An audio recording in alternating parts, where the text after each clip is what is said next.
Everybody, I'm Dan Libenson from Jewish Live, and I'm here with Denise Handlarski from secularsynagogue.com and other hats that you wear. And welcome to the second episode of Daring Judaism. Today we're going to be focused mostly on digital Passover. So Denise, I'm going to turn it over to you and give us a little bit of framing for what we're going to do today. Perfect. Hello, everybody. I hope you're keeping well in these times that do require a little bit of daring. So I will explain why we decided to call our Friday discussion Daring Judaism. It is borrowing from Brene Brown, who talks a lot about what daring could mean. She, in her work, Daring Greatly, and lots of the other projects she has, like Dare to Lead, she talks about how daring requires vulnerability and the ability to put yourself out there and model what it is like to actually be fully human. And I think this is a good time for that because people are sort of up and down. Some folks are struggling, some folks are adjusting to new realities. We're all in a bit of a new space, which last week Dan and I spoke about a little bit as being lights have to wander through as everybody adjusts to new realities. So here we are, and it does require a little bit of daring to make it through the wilderness. And today we do want to talk more about that image of the wilderness. And we want to talk about the digital space as a wilderness. So I started a digital community called Secular Synagogue. So it's a fully online community. I started it about a year and a half ago at the Rosh Hashanah before the previous Rosh Hashanah we marked half a year or so ago. And it's a space for people to come together across geographies, across lifestyles, across ages, across levels of Jewish engagement and experience. And it's been a beautiful community, and I'm so grateful for it now because we have always been online. So we have all the infrastructure and we're used to being able to come together in that way, which now is more important than ever. So that's the main hat I wear as we come to this conversation. I think today Dan and I will be talking about how the Secular Synagogue community celebrated our digital Passover Seder last weekend. We always do it before Passover actually starts because people get busy with their family celebrations and that sort of thing. So we're going to be talking about how I ran a digital Seder and how it went, and I think that'll be fun. And there's lots more on tap. So that's what we're talking about today. Every week, Dan and I also plan to address the weekly Torah portion as well. And so we'll make connections between that and Passover and how we are navigating the digital wilderness. So that's the intro, and Yes. go for it, Dan. Yeah, no, and what I was just thinking about when we were getting ready to go on was just kind of how secularsynagogue.com is the local synagogue of the digital wilderness. You know, in the sense that we were talking, when we talked, you know, a year ago, a couple years ago, whatever it was, and originally, it was kind of a novelty, this idea that there's a secularsynagogue.com. First of all, what does it mean, secular synagogue? Second of all, is it really a synagogue? What does a synagogue mean? Third of all, what's the .com business? You know, and you were sort of introducing this novel idea that there's members, participants from all over the world. And it seemed like a really cool project. Now it actually seems like literally, I mean, not only prescient, but it seems literally like it is the local, at least a local secular synagogue of the place where everybody now is. And, you know, by the way, I would encourage people to quickly start up reformsynagogue.com or whatever, you know, like it's fine to have, you know, not only is it fine to have a number of synagogues, I think that's the whole joke of the guy that's on a desert island and there are two synagogues, you know, one that he never attends. I mean, the problem is that if we only have one synagogue here in the digital wilderness, that would be a problem for a lot of Jews, because which one don't they attend? You know, so anyway, I just thought that it was interesting to think about that. You know, I've been talking about this metaphor of the wilderness, and particularly apt now that it's Passover, and this idea that we've sort of just had an exodus, a plague that led to an exodus, and the exodus is sort of a incidus. You know, like we're now in our homes, but we've it's an exodus in the sense that we are now in this new geography of the digital landscape, and you could sort of think, and I think a lot of organizations a lot of Jewish organizations are like, oh my God, we're here. We don't know what to do. You know, nobody's ever been here before. And we're like, hey, everybody, We we've have been been here. We're here. And, you know, there's already a synagogue in this geography, right? And there's already a podcast, and there's already many podcasts, right? And there's already Jewish Life, whatever we call this platform. And so it's kind of interesting to just think about, okay, so all those folks, I mean, and I wrote something about this too. It's like where I was talking about Jethro, Moses' father-in-law, who in the book of Exodus comes and gives Moses some leadership advice. And it's really because Jethro is a man of the wilderness. He was already there. He does know what to do to some extent. So that's why I thought, and you thought it would be really exciting to talk about the digital Seder that I think we alluded to last week that you were going to have, and now you've actually had it. Right. So that's interesting in and of itself, you know, since it hasn't been Passover yet, but we could talk about that. But also, I think that, like, given that you may be one of the few people that are coming into this Passover saying, yeah, I've done this actually more than once. Here's how we do it. And so anybody that's worried about that, let's hear what you have to say.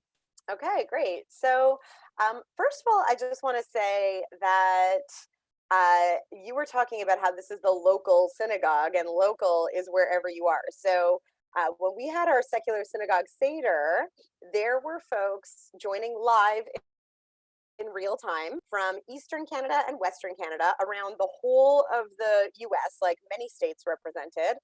We had people from the UK, Germany, and South Africa all on the call at the exact same time, or the Zoom. It was like this. So beautiful, and it's just so special, and everybody had prepared their own Seder plate. So the way I do it for secular synagogue is I ask people to contribute to the Haggadah, and so everybody sort of takes a section. So maybe you explain the matzah, and somebody else explains you know, the hand washing. We'll talk more about hand washing maybe in a second as it relates to this particular year. But every component of the Seder was assigned to somebody, and most people used Haggadot.com, the online Haggadah making software. Which was awesome. But some people had things from a Haggadah that they have used in their homes or anywhere was fine. Because we're secular. Did they have a separate, each person had their own Haggadah, or you're saying each person contributed something to a shared Haggadah? Everybody contributed. And then in Haggadot.com, I assemble the secular synagogue Haggadah that we use for the year. So, and I sent it out in advance because it has the stuff that we're putting on our Seder plate. So everybody on their own created their own Seder plate, and then we all had a Seder plate with us in our own homes when we came together. Funny thing about the Seder plate, different people in different communities have more or less access to Passover stuff, especially a bit early. So I couldn't get matzah in my neighborhood, and one of the people who actually lives in Toronto drove across town to drop off matzah on my porch. So nice. And like beautiful community connections. But other people had like gluten-free crackers, and we sort of, you know, we're a secular synagogue and it's before Passover, so we were comfortable bending the rules a little bit. So it was just fun to see how people made Seder plates. There was somebody who had you know, Easter chocolate eggs as the egg, partly because she's intermarried and partly because it was just easier to do that than to actually roast up an egg. So we all made our Seder plates and then came together with our co-created Haggadah. I sent it out in advance so people could print it out and have it, which some people do. And I also did a screen share of it so people could follow along. I'll just mention, if it's okay, what we had on our Seder plate. That might be a little bit different, just so people know these options are out there. This is not unique to secular synagogue, but I personally use a beet instead of a shank bone because I'm a vegetarian. A lot of people do that. We have an orange on the Seder plate for LGBTQ inclusion. And we also use from the Jubilong Haggadah Ruth's mix, which I'm not sure most people know about. But that's for people who are intermarried or from intercultural families. It's a mix of almonds, raisins, and chocolate. And the idea is that all are delicious on their own, but even better together. So it's a really nice symbol we have a ton of intermarried people in secular synagogues. So we do that as well. So like what happened? So everybody's sitting around, they have their own Seder plate. I guess probably some people are there with more than one person, or is it Yeah, mostly? So, and they got a laptop in front of them with yeah. everybody else on it in little Zoom Brady Bunch windows. Yep. So we have the Zoom Brady Bunch windows. So we're in gallery view. Everybody can see each other. And this year, so we didn't do this last year, but this year, because we're obviously in a particular time, we actually just started with a go around. So everybody just did a check in and said how they've been doing. And I asked them to talk about, is there anything um, happy making or joyful that you did in the last week that you want to share with people, just to give each other ideas, because obviously it's a difficult time for a lot of people. So we didn't do that last year. We sort of dove into the Seder last year, but I would suggest for people doing digital Seders this year, make that time to do just a check-in, go around, how are you, what do you want to say, because this is a time when people need the community connection even more. And personally, I would sacrifice some Seder content. We didn't end up needing to. Our Haggadah is not like that long in secular synagogue, but I personally think it's much more important to have the feeling of connection than to make sure you talk about every single Passover symbol necessarily. So we started that way this year. And then, yeah, we dive into the Haggadah. Like I said, I'm screen sharing the Haggadah, and we go through it sort of like if everybody was sitting around a table. We take turns reading from it. And when we get to the parts where we're dipping parsley in salt water, we do that all together from our individual Seder plates and hold it up in front of the camera. People did have 4 cups of wine because, why the hell not? No one's driving. Right. Um, Seriously, that's a great point. yeah. And it was really meaningful and really beautiful. And I'll just share personally that I've been feeling pretty good on the whole, but a little bit like out of gas and sort of just like blah. And it took a little bit of you know like it was hard to get off the couch and make the Seder plate that particular day for me.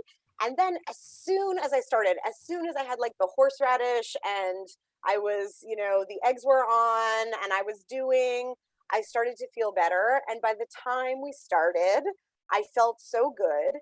And by the time we ended, I think that was just really palpable for everybody, that all of us felt so positive and just affirmed, and like we had been through something really, really joyful together. And it was really beautiful because I think a lot of us ended up feeling, a million times better by the end than when we started. So for people doing digital Seders this year who might be nervous about it, my guess is it will go the same way. I just put out, if you're on my email list or you follow the Rabbi Denise Handlarski Facebook page, and actually, Dan, you're welcome to share this on the Jewish Live page. I did like a full roundup of Passover resources and also some tips for running a digital Seder. And one of them that I said was like, I don't think people should try to recreate exactly the Seder they're used to having. I think people should embrace that a digital Seder is a little bit different. And that offers some wonderful things, and it offers some things that won't be the same and not exactly like you're used to and not exactly like you remember from childhood. And that's okay. This year isn't going to be like all other years.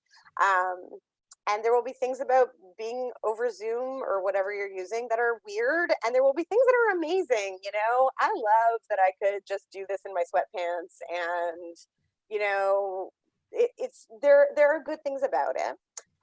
Including the distance. People will be much more involved across, time zones in their family Seders this year than maybe they're used to. That was kind of what I was going to ask you, whether there are things that can happen in a digital Seder that can't or are unlikely to happen in a physical Seder, in your experience. Yeah, I mean, one of the things that I think people have been experiencing if they're trying to work from home right now and that sort of thing is when you go to somebody's Seder, you're in their dining room or basement or wherever this is being hosted.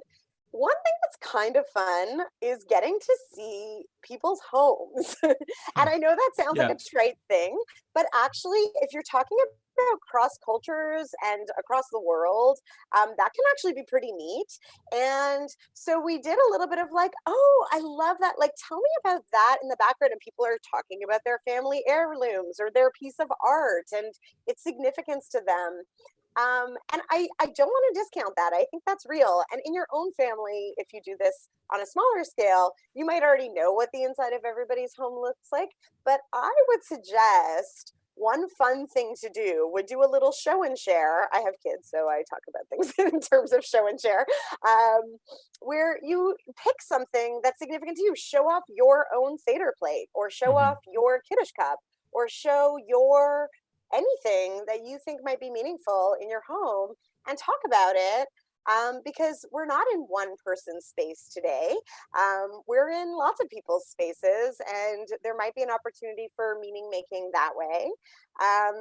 So that's one thing I would say that's an opportunity.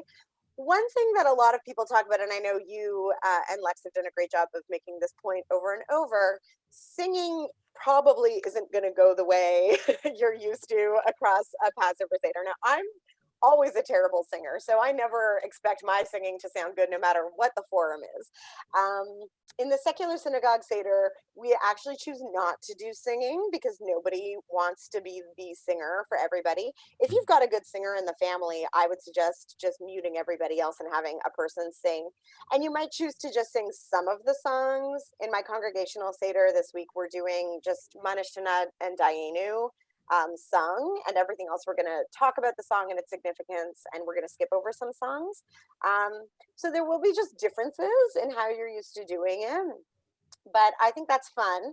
And then the last thing I'll say that might be an opportunity for doing it digitally that doesn't exist elsewhere, sort of similar to your showing something in your house, is the food. I think you have an opportunity to, cook together over Zoom in prep for the Seder, and a lot of people are doing that. And you can also just make non-traditional Seder food if you want. Like, if you feel like doing matzah pizza, or if you feel like doing like a stir fry or something, you can consider it a bit of a potluck and then talk about the food and why you chose it and why you like it. So it won't be the same. I think if people go into it with the expectation that it should be the same, they will definitely be disappointed. But I'm encouraging people to look for the opportunities to make it unique and special and fun in a new way. Right. I mean, like one idea that came up yesterday in a conversation that I was having was the idea that the weirdness of this time where we almost are even more afraid of meeting people than we normally would be. I mean, like a lot of people are kind of nervous on the street that a person's Yeah. coming, are they friend or foe, right? And now, even if it's somebody who you even know, I mean, it's somebody that you, or an old person that it's Mhm. obviously going to be friendly, but you still give them, 6 feet of clearance. And it's just a weird way to go about the world. And on the other hand, there's this tradition of Passover of, first of all, inviting a lot of people that you might just be casual friends with just to come to the Seder. And that obviously isn't possible from a real life standpoint, but from a digital standpoint, it is. And it's interesting to me that in a way, secularsynagogue.com is that. I mean, that people do get to know each other over the rest of the year as a community, but it's also this idea that's showing that, I can actually have Seder with a lot of people that I don't really know very well. And that is something that is unique to a digital Seder. I mean, we can have more people at our Seder digitally Yeah. than we could if it was in person. So it feels like like I feel like a little bit the Jewish community has not been, including us, mea culpa, has not been fully focused on the digital Seder for quite long enough. Like I worry that Mhm. it came up upon us a little bit fast, in terms of also in terms of when the physical distancing began. But I feel like if we had another week or two, there would be a lot of really clever ideas. Now, I should mention that I haven't had a chance to do a deep dive into it, and maybe we'll even be able to talk to them early next week. But the organization One Table, which is an Mhm. organization that is really in their day-to-day life, they're about encouraging people to have Friday night dinners, and they support people gathering Friday night dinners, and they stopped doing that in person for obvious reasons now, but they've launched this huge initiative called Seder 2020. And I think, if I'm understanding it correctly, what it is it's giving up people an opportunity to have digital Seders that they invite anybody to come to. And you can like set the permissions, like this is only for friends and family, or you can say, no, anybody can come. And that's Yeah, actually pretty wonderful. Like, it's pretty it's amazing. I wonder how beautiful. that's going to work. I mean, And I I wonder also, what we're going to discover. right, I feel like there are, at Passover we say, let all who are hungry come and eat. But the Mm-hmm. truth is, we're not usually inviting the hungry into our homes to feed them. But one table is, they'll send you gift cards for grocery stores Uh-huh. and make sure Right. you have food at this dinner. They're amazing. But also, I think that there are things digitally, I've been seeing some really interesting posts where people are like, okay, we're figuring out Zoom, like, how do we do it, whatever. And then, for example, I see people in the disability community who are like, we have been doing this a long time. Ask us. We know, Right. right? Right. This is our access, Right. and not all of a sudden, right? Right.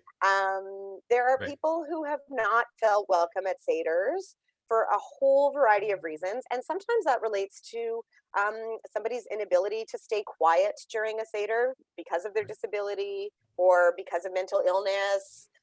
People sometimes just physically can't get to a Seder for all kinds of reasons. So digital access fulfills the let all who are hungry come and eat part of the Seder in a whole new way. And I do think that we should embrace it. And that's part of secular synagogue all the time, even beyond Passover, is about that kind of access for folks with disabilities, for folks who are shy, for folks who feel priced out of a lot of Jewish spaces most of the time. It's not cheap to go to a community Seder, typically, right? Right. And so there's all different kinds of reasons why I think the digital space affords us new opportunities to explore access and community connection.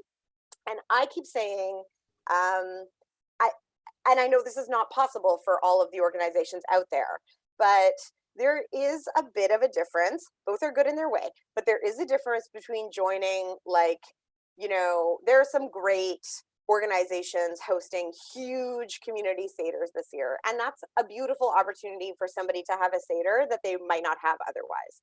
It isn't the same experience as having a Seder with an online community where people Mm-hmm. know you, or if people Mm-hmm. don't know you yet, they will get to know you in the coming months. And so as you participate in that Seder, and you actually get to participate, right? Some of these will just be webinar style, but in some community Seders, you actually get to be part of it.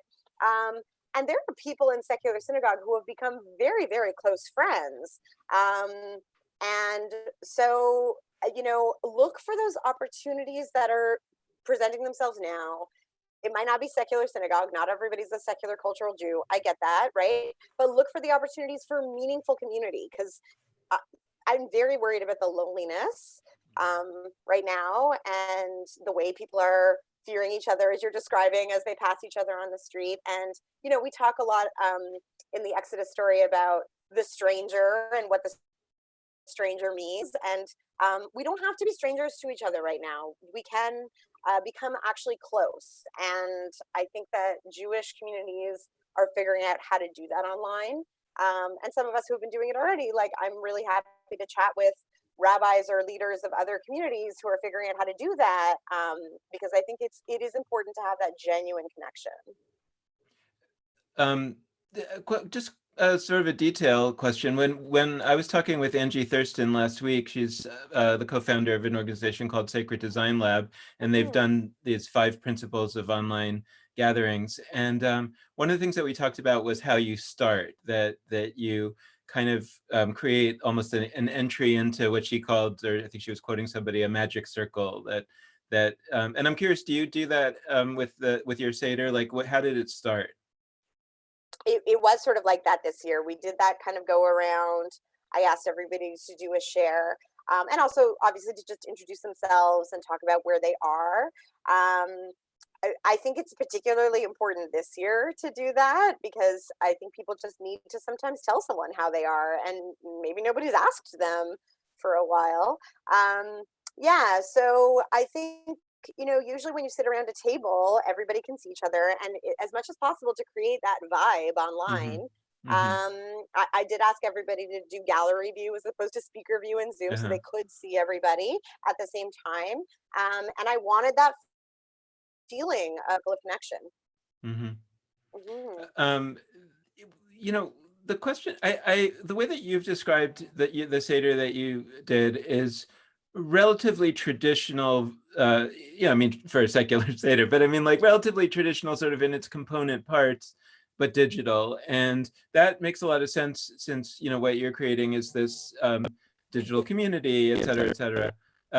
But I was wondering if you have a thought on whether um, in a like let's say that you were doing let's say that I, I know from my experience that people can be very resistant to too much innovation on something that they come to expect to be a certain way. So, I'll tell a story that years ago when I was a Hillel director, we were doing this Yom Kippur Kol Nidre service, and what happened was that you say the Kol Nidre, the opening prayer, traditionally 3 times, and we had a poet, a really amazing poet who is an artist in residence, and he wanted to write a poem that was inspired by the Kol Nidre. So I said, okay, so we'll sing the Kol Nidre 2 times, and we'll do his poem.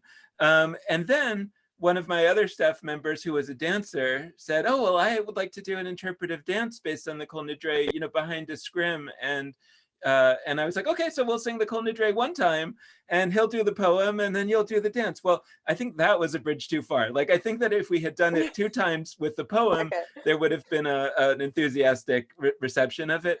I think that the interpretive dance behind the scrim after the poem was just like too much, Too much. and I could imagine that like the next year there would have been maybe more openness to it because people like the poem. Oh, now they're adding another element, cool. But adding 2 elements at once was like too much. So I'm kind of balancing on the one hand that there's probably a limitation to the amount of innovation that one should do in one's digital Seder this year. Otherwise, people are going to feel like it wasn't a Seder, and they're going to be disappointed by it, and they're going to kind of dwell on the negative. And on the other hand, I kind of think about how the difference between when you're in a paradigm shift of whether it's a technological paradigm shift or other kinds of paradigm shifts, the thing that kind of, let's say, old people stereotypically do, right, is we translate the metaphors of our long life up till now into this new digital space, for example. And I do that all the time when, Lex and I are working on our website or whatever. And I'm like, well, here's like how I'm seeing it, and it's like a festival, but it would be on the web. And so we would have the little tents and little icons or whatever, and Lex will often be in the mindset more of like, that's a dumb idea. Like that I like I like what you're trying to achieve, but like the way you do it on the web is not to just translate it directly into like little boxes, right? And so I'm thinking that with a Seder, like for example, right, there's an opportunity to reimagine in a much more profound way, and to say like, what would we do if we didn't have any tradition of a Seder, if we didn't have a Haggadah, and we just knew that there was a Passover story and we're supposed to be reenacting it and thinking that we were slaves, and like we each person should see themselves as if they personally were a slave. That's what the Mishnah tells us to do. But like but what would it look like if we were building it from scratch in a digital environment? And and so I'm wondering if maybe like we should be doing that, let's say, in the middle of Passover, meaning like we should say it's not a Seder, we're experimenting with another type of Jewish thing that's a new thing. And I don't know, maybe it would be fun to spend a few minutes brainstorming about what that might entail. I love it. I think that it also depends on your typical practice. I know some people, so I'll just share that the Seder I typically attend with my family, which I don't run, so it's more of a religious Seder, but they really take seriously the idea that every year you tell the story in a new way. So just to give some examples, one year we told the story by charades, and everybody had a part of the story that they had to act out, and then we sort of guessed what it was. You could actually do that by Zoom. And I bet there are people who are more comfortable with like, yeah, let's throw out the Haggadah and be like, how do we do Passover this year? Let's make some new stuff up. And there's some people who are like, no, like let's follow the Haggadah, because that's going to make me feel like this is comforting, because it's what I'm familiar with, and I crave that right now when so much is unfamiliar. So first of all, I would say know your people, right? If you're in a community or a family where the innovation is going to be really thrilling and exciting, then great, do that. And if not, as you said, don't go with the interpretive dance behind the screen if it's going to freak people out, right? So I think you have to first take the temperature. I think it would be an amazing question to ask. What could Passover be if we didn't do it the way we always do it this year? I really like the tradition that also in the Seder I typically attend with my family. Every year there's a theme, and everybody has to do homework and contribute something. And I'll give you some examples of ones we've done. So one year the theme was red, for maybe the blood or the Red Sea. And people wrote poems and wrote songs and did art and looked up, the color red on Wikipedia and read that out. Like, it could be anything. And we do like a go around and share what we did from the homework. So it could be something like that. I think personally, a great thing to do this Passover would be to think about the theme of freedom as expansively as possible. So in my list of Passover resources that I compiled, I do have a lot of stuff in there about human trafficking, because I think that this year would be a great time, although this is not joyous and upbeat. I think that there's room for balance to talk about the fact that there are a lot of people who are currently enslaved. And if we take seriously the idea that we should feel as though we were slaves in Egypt, we should have extra empathy and want to end this very significant problem that, especially right now, it's so dangerous for people who are so isolated as it is.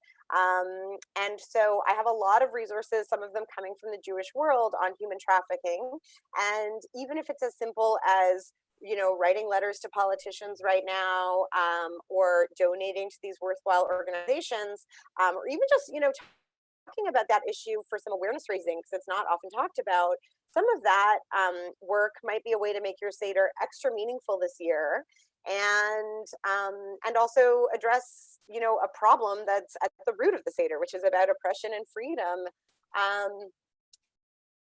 So I think that's something that people might do this year. There are a lot of social problems that are a little bit under the radar right now, because we're obviously focused on health problems and Right. what's happening with our hospitals, and how are we really going to be able to do social distancing and keep the economy going.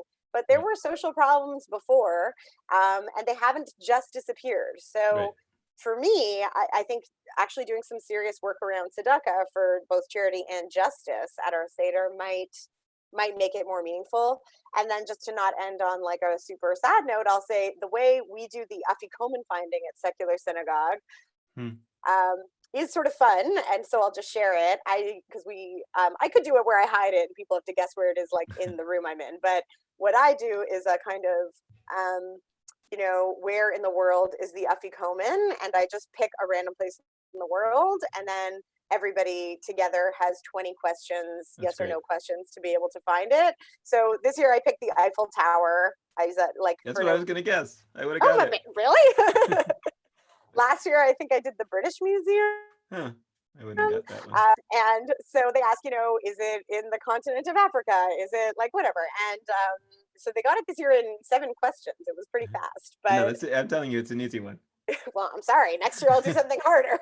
I want it to be something they can do within 20 questions. It can't be like extra obscure. So that might be a way to do the afikomen finding. That's cool. And the other thing I would just say, sorry, I know I'm very talky, but I have young kids, and to me, it's a very, very important part of Passover that kids are involved. So we have a lot of ways of involving kids at a usual Seder. The youngest is supposed to sing the Manishtanah, the 4 questions. We have a section on the 4 children. There is a lot of interactive stuff that keeps this holiday interesting for kids in a way that some of our other holidays may be less interesting. And so if you've got kids, this is a good holiday, in particular, I think, to figure out how they can feel extra special and involved. And so that might mean, even if it's just your immediate family who's going to be sitting together, have the kids make the placemats, decorate them, have the kids, make little things about the plagues, maybe not that we want to make light of the plagues, but, you know, I do think it's important to find ways of involving the kids. And Hmm. I'm sure a lot of people have seen that great, and I'm sorry, I don't have it in front of me to know who to credit for it, but there's a really, really great piece that's been floating around, and it is on hugadot.com on the four children and COVID-19 and some of the questions that children Mm. might be asking and ways to explain it this year. So I think that's a really useful resource. And I know a lot of people are really, really missing their grandkids right now, and being able to spend a Seder digitally with their grandkids will be so meaningful. So this is, you can think how you can judge my parenting. I am fully bribing my children to make sure they hang in digitally at the Seder. They don't always do Zoom really well because they want to press the end button, and this is not productive. So they're getting a lot of good stuff if they can make it through the Seder this year, because it's so important for our family to feel connected in that way, I think, right now. Right. Back to what you were saying about the tzedakah, the charity philanthropy, is that I part of the problem is that since I'm like doing multitasking all the time, I'm not as deeply able to sort of fully pay attention to everything that's like zooming by my screen. But I think I did notice that some organization, I don't know if it's an organization or it's just a hashtag, but there's somebody posted that they were like hashtag donating the difference. And the point is that the amount of money that you're saving by not having a big Passover, to donate that to somewhere, which seemed Yeah. very beautiful to me, just in terms of Seder related. I mean, obviously you should donate a lot more than that, but if you can. But the Seder related idea that we're going to at least use the money that we're not going to be spending to let all who are hungry come and eat, for example, seems like a nice idea. I'm thinking about whether, just whether, I don't know, like if we were creating some, again, I'm back to this question of like, what if we were creating it from scratch? When Lex and I recorded an episode of Judaism Unbound before the COVID-19 crisis started, I mean, it was kind of going on, but we didn't know at that, when we recorded it. And it's crazy that was 3 weeks ago or something, and we just I, it hadn't I quite know. hit us, right? And so I feel like it was a little kind of, it's just like it was the end of a 6-week exploration of different ideas for Passover, and it was kind of this like jaunty, tone, like, oh, we can do all this creativity. And one of the ideas that I brought up was that we could think about not only the Seder but the rest of Passover. And I had this idea that we could kind of take the idea of fasting during the day from Islam, like Ramadan has, where you only eat before sunrise, and then you fast during the day, and then you only eat after sunset. And that again, if the main purpose of the Mishnah is to say that you should see yourself as if you personally were a slave from Egypt who was freed, then my idea there was, how can I make myself suffer even more than I normally do on Passover? And that fasting, at least for me, would be more suffering than just eating matzah, which I actually kind of like. Um, and and there's all kinds of chocolate matzah and whatever, so they've made it a little too easy. And that somehow, if I were able to do that for a week, and then all of a sudden on the last night of Passover, I didn't have to fast anymore, and it was a relief. And I was tying that to the Eastern custom of the Mimuna, which is a end of Passover feast. And that I was saying, like, the Mimuna could actually be made into almost a second Seder, where the first Seder was about the descent into slavery. And so the first Seder is kind of depressing, and then the second Seder, which would be at the end of Passover, would be the uplifting part. Because, by the way, like, most people don't even get to the uplifting part because that's after the meal, and they were already ready to leave after the meal. So it's sort of like that anyway, except you never have the uplifting part. So what if we sandwich? So anyway, like, I think that's all a really good idea, and I was like really excited about it. And then this year, there's no way. It's like, first of all, I'm suffering plenty, without the We don't need fasting. to do more suffering this year. I think we're Right. good. Right. So like, I'm of two minds about it, right? Because on the one hand, I feel like this is the year to experiment. This would be the year to really try to do something really different, because if it works out well, maybe I'll want to do that next year.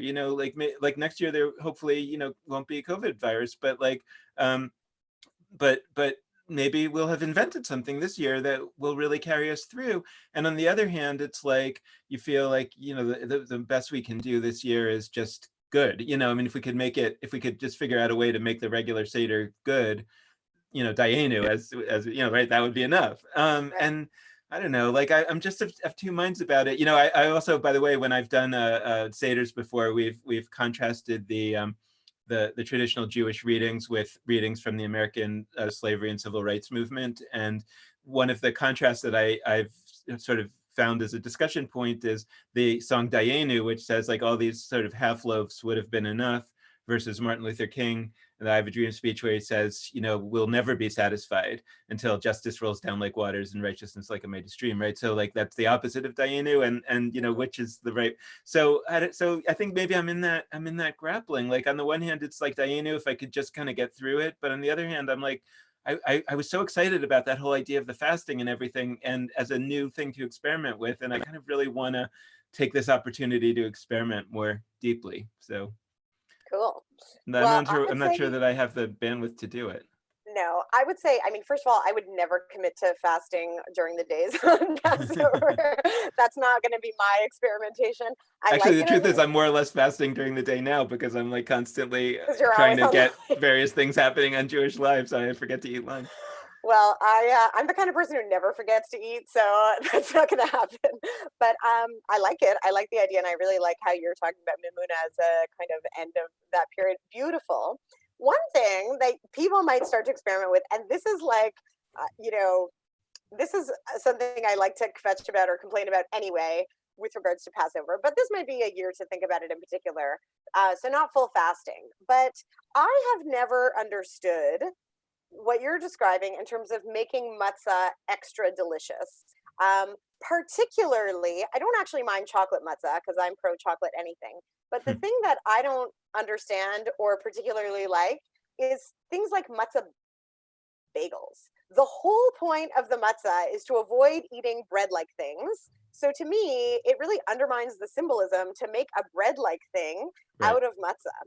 So and to me, it's a really the tension between Jewishly what we sometimes call keva and kavanah. Like, if you want to stick to the letter of the law, sure, matzah bagels are fine. But if you're interested in the intention, the symbolism, the spirit behind it, to me, it makes way more sense to eat a chickpea than to eat a matzah bagel. And that might be because I'm a vegetarian, and if I don't eat chickpeas, then I will actually not survive.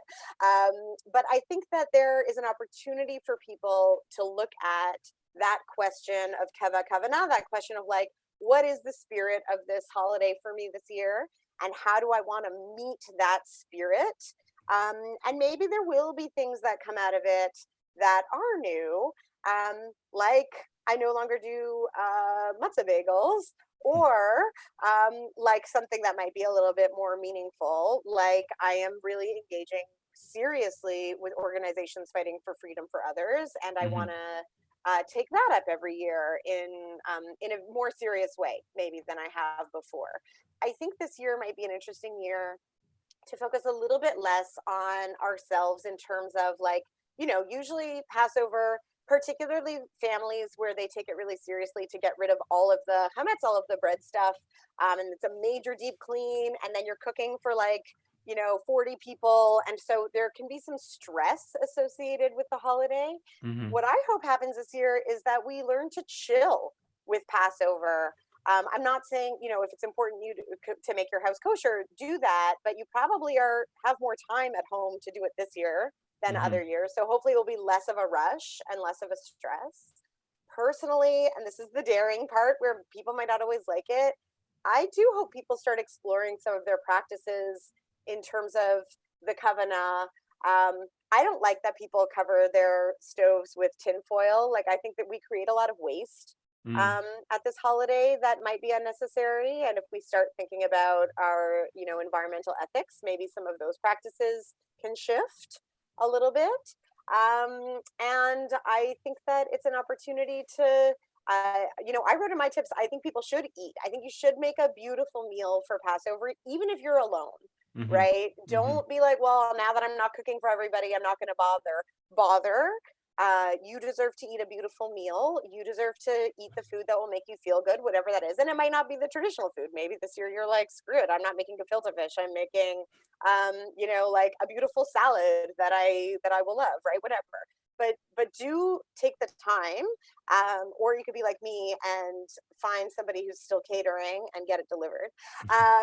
But like, don't skimp on the food, but chill. I think this is a good year to learn how to chill at Mhm. Passover. Mhm. I think that, one thing that we want to do every week on this show is talk about the weekly Torah portion. Before we switch to that, and by the way, it's like from a secular perspective. So I think that that's important because I think there's very few resources to think about the Torah in a serious way from a secular perspective. Mhm. Um, but I want to talk about one element of the Torah that's not in this week's Torah portion, but it's relating to Passover, which is just that the first Passover, I should have gone back and reread this, but I'm pretty sure that the command, because I think I heard this from Vanessa Oakes when we were interviewing her about her new book, The Biography of the Haggadah, that the very first Passover in the Torah is commanded to be observed on the night of the Passover, meaning the 10th plague. That in other words, while they're still slaves, they're observing Having a Passover in Seder. some distinct way. I mean, they're not Right. only putting the blood on the doorpost and beginning, but like the command to observe Passover applies to that first year. And the story, and that was before they were free, right? So I think that there's precedent, is what I'm trying to say, Mm, for an observance of Passover when one is not actually in the liberated state, mm, and that the first Passover Seder, which is actually the story told in the Haggadah, in the traditional Haggadah, is the first rabbinic Passover Seder. And that's why the rabbis are all having these discussions about how many plagues were there and what's going on. And they're talking until midnight or till this morning when it's time to say the Shema and all of that business in the Haggadah, that people are like, why are we reading this exactly? What does it have to do with the Exodus? It's like, no, it doesn't have anything directly to do with the Exodus. It has to do with another moment that we're remembering, which is the very first Seder ever. And that was also a time of great suffering for the Jews. That, mm. that was where the temple had been destroyed. The Romans were, occupied. There was a lot of it wasn't there wasn't this like we came into freedom and now we're happy and free. So, and then of course there have been other bad times in Jewish history when people have had Passover. So I kind of feel like there's maybe something to be said about the like actually going into the original sources for Passover, whether that's the Torah or the Mishnah or the Haggadah text itself, and to maybe focus on elements that are not the usual structure of our seders, where there's supposed Mm, to be the structure of going from slavery to freedom, from low to high. Um, and like I've been saying that I think I mentioned this yesterday in a conversation, that sometimes I think that the structure of the Haggadah, if you actually read it in advance of the Seder and try to see like what is happening here, it's something like Beethoven's Ninth Symphony, in that it starts in a kind of low place and it ends with this like celebratory singing and music. And if you only hear the first half of Beethoven's Ninth Symphony, then you kind of haven't gotten the message that Beethoven was trying to give you. And most people experience the Seder that way because they leave mm, after the meal.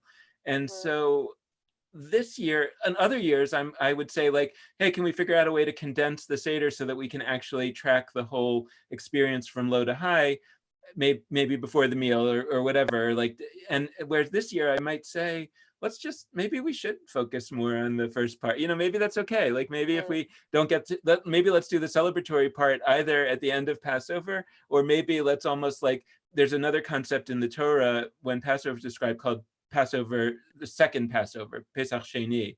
And the idea there is that if you are traveling during Passover and you couldn't celebrate Passover the usual way, then you could celebrate Passover 1 month later in the next right. month of ER. And I don't know that the COVID-19 will be gone by a month from now. Doesn't appear to be so.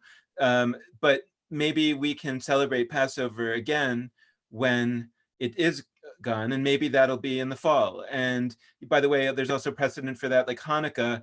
One of the reasons why Hanukkah is 8 days is because they weren't able to celebrate Sukkot So good. because the temple was occupied by the Assyrian Greeks.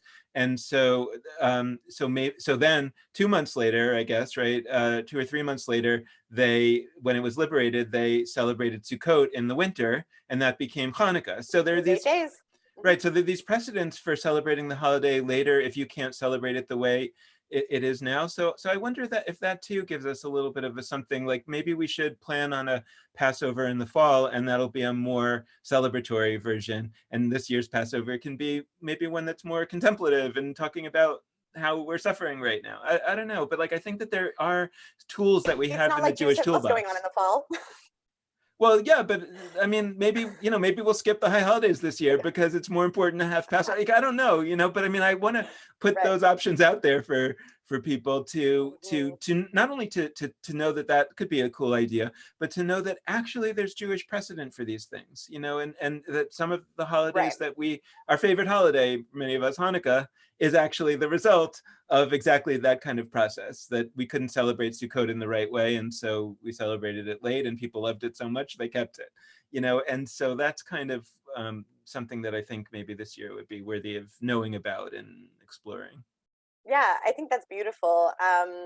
People who are interested in Talmud might be Daf Yomi, like the Daily Talmud Study, and it was recent, I can't remember which day, that they were talking about the lights of the menorah on Hanukkah, and I think some people are discovering, maybe some people right now will discover that it's rabbinic.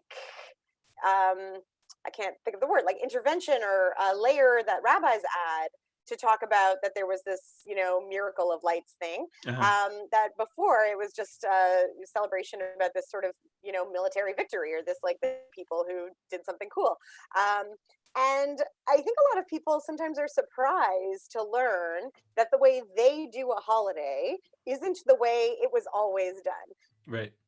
But those interested in the texts know that every holiday has shifted. It's a great example from like a basically purely agricultural holiday to like all of these different layers that have gotten added. I often say, particularly as somebody who serves secular and cultural Jews, so who are often changing the tradition, that it is actually very traditional in Judaism to change the tradition to make it work for your current circumstance. And our current circumstance this year is relatively unprecedented. Yes, there have been Jews who have had to, be in their homes, secretly celebrating Passover before, Right. like conversos and others living in oppressive circumstances. So this isn't fully unique, but it's unique that because of a pandemic, people aren't doing Passover their usual way. And so I think tradition tells us to change it, to do it in whatever way, whether that's doing it 6 months later, whether that is joining multiple Seders. I mean, one of the cool things about the digital landscape right now is that there are Seders happening pretty much every day throughout the 8 days of Passover, and you could go to all of them, and you wouldn't have to travel that far, and you wouldn't have to spend a lot of money, right? Right. And so Right. I think there will be newness this year. There will be change, and I do think people should see that as traditional. Actually, for Judaism, we're doing Yep. exactly what the tradition tells us to Yep. change it up. Yep. And by the way, on that score, I'll just mention that we have this page on the Judaism on the sorry, we have this page on the Jewish Live website, or a number of pages actually, which are guides to live streaming Shabbat services. And I've been really enjoying this year, like popping in and out of different services and being in ways that would be totally unacceptable if I was Inappropriate. doing that in person, doing the dishes. Well, but I've been loving it, actually. And I think of myself as someone who doesn't like services, but it turns out that what I really don't like is to be in the service, but I really don't mind experiencing it. So that's just something for another day. But the, but I and when you were talking, I think I figured it out. We're going to have the second Passover this year instead of Sukkot, because most people don't observe Sukkot anyway. 8 days. So it's an opportunity. Plus, Sukkot got stolen to make it into Hanukkah, so we might as well do so. Anyway, let's talk about the weekly Torah portion this week, which is called Tzav. It's the Okay, you second start. I'm portion. going to look up my notes. Okay, it's the second portion of the book of Leviticus, and the book of Leviticus is kind of generally kind of seen as a bunch of laws, especially relating to the priests. The biblical scholars think of the book of Leviticus as a separate book of the Bible that had, I think many biblical scholars say that it was just for priests in the early days. And it was kind of like, imagine the priests had this kind of rules and regulations book in their office, and they would look it up to do priestly things. And when the Bible got stitched together later on, the book of Leviticus was inserted into the middle of the Bible, maybe because it was of the importance it was seen to have, but maybe just because it kind of fit best into the story there, because the way it fits into the story is basically that we have the story of the Exodus, and then Moses goes up to Mount Sinai in the book of Exodus, towards the end of the book, in the middle of the book of Exodus, and then there's all these laws and stuff, and then comes another book of full of laws, so it kind of fits in there. And this particular, last week we talked about the first portion, which is called Leviticus or Vayikra, and that was just a description of lots of sacrifices, and we showed my video. Actually, we talked over it because we couldn't figure out the sound. I've since learned how to do the sound. Okay, great. And Tzav has a little bit more of that, more descriptions of the sacrifices, and it also has this scene of the kind of ordination ceremony of Aaron and his sons and the priests. And what struck me in reading it was the idea that, thinking about it in terms of our time right now, that if we like this metaphor that we've just experienced a kind of an exodus, and we're now all hanging around in this wilderness, in this kind of scary, chaotic wilderness, then it's interesting that what we're seeing here in the book of Leviticus, when they were in a wilderness, is that one of the earliest things that's happening is some whole new way of being Jewish is being described to them. Because up until that time, they didn't have any sacrifices. They didn't have, maybe, if you want to believe that, Abraham, Isaac, and Jacob made sacrifices. Okay, maybe here and there they made a sacrifice to God, but they didn't have this like systematic types of sacrifices. And here they're being described like sin offerings and this offering and that offering and all kinds of offerings, and what you're supposed to do with them. And like some of them are meant to be like burnt to a crisp, and some of them are meant to be like just roasted a little and then the priest eat them. And it's really like the instruction manual for a profoundly new kind of Judaism. And that's kind of the first thing that's being explored when they're out of their element and in this new element for the first time. And it just made me think about a little bit like, well, what would that look like in this time? Like what would it look like to start? And that's, I think, part of what we were talking about before, what I was sort of getting at about the Seder. It's like, yeah, we should do the old thing that we are used to doing in a bit of a new way, because we'd be really sad otherwise. But there's also an opportunity to say, but maybe there's like profoundly new ways to be Jewish in this profoundly new place. And that was one take that I had on it from this week. That's beautiful. I can't find my notes. I'm sorry. I don't know where they went. But I will just say about, what you're talking about reminds me of, and I know this is something you and Lex talk about frequently, is that the other part that sometimes strikes people who are engaged for the first time. I've had a conversation with somebody and they were like, Judaism has priests? Like, what? I thought priests were like a whole other thing. There have been changing leadership structures throughout our history as a people.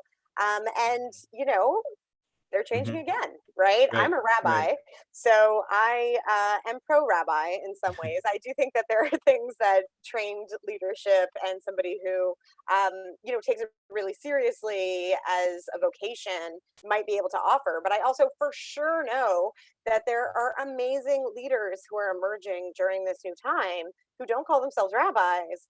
And I think that this is a time when people are looking for leaders, right? In the Exodus story, Moses resists becoming a leader, and I think there are some sort of reluctant leaders right now who are emerging because they might have the right skill set or the temperament or the digital know-how or the ability to draw people in who do feel left out of a lot of traditional Judaism.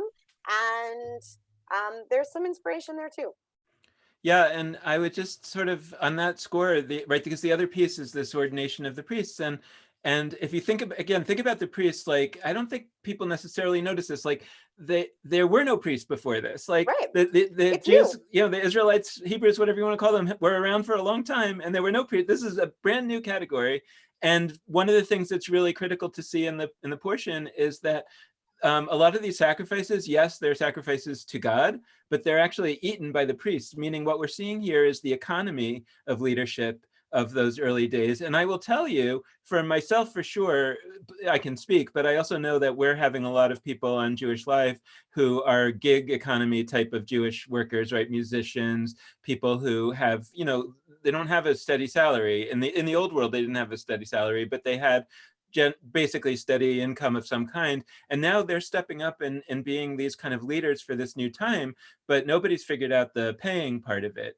And so it's interesting they're giving very generously right now. And the question is, are we going to be able to figure out some way of paying them? And it's interesting to think about that way potentially being also a, quote, religious activity, meaning that the sacrifices were both a way to expiate my own sins and a way to pay the leaders at the same Yes. time. And is there a way to kind of think about this today? Totally. So you and I talked about this a little bit last week with Bim Bum and how we sort of failed to sustain that organization and properly compensate people who are putting stuff out. After you and I had that conversation, I participated in something led. Sometimes and I'll just say this, and I think this is true for everybody. This might be a moment where some of the denominational walls fall a little bit. Mm-hmm. As virtual walls are transparent and we can pop into services for 5 minutes if we want to. So I'll just own that, like, I do identify as a secular cultural Jew, but I also do sometimes get stuff out of other kinds of Jewish experiences. And I also, as a leader, it's also a leadership question. All leaders, anybody who's watching this who's a leader in any way, needs to find opportunities to connect when they are not the person leading. It's super important. So last week I participated in led by a Kohenet. Her name is Annie Matan. She's really great, and she ran a sort of new moon circle to mark Rosh Chodesh, the Jewish New Month, which is often marked as a women's holiday. And I've been to her in person once before, but we did it virtually, obviously, this time. And everyone, I paid her. And everybody who can afford it right now, and I understand that a lot of people right now are not being paid themselves. So talking to those people, but the people who are still getting paid, the people who are in a position to do so, now more than ever, we have to pay those gig economy people, because not only are they stepping up and creating all kinds of amazing stuff, but they're not getting paid elsewhere from their usual, theater company or whatever they're used to doing. Yeah. So it couldn't be more important. It is absolutely an act of Jewish participation, religiously or culturally. And I just keep talking about it because I think we sometimes take for granted the work that people put in. Yeah, and in closing, I'll just sort of mention that I saw somewhere on Twitter or something, somebody was saying, like, it's ironic that these people who are saying that there shouldn't be, we can't afford to have emergency grants for the arts right now, are sitting on their butts watching Netflix all day.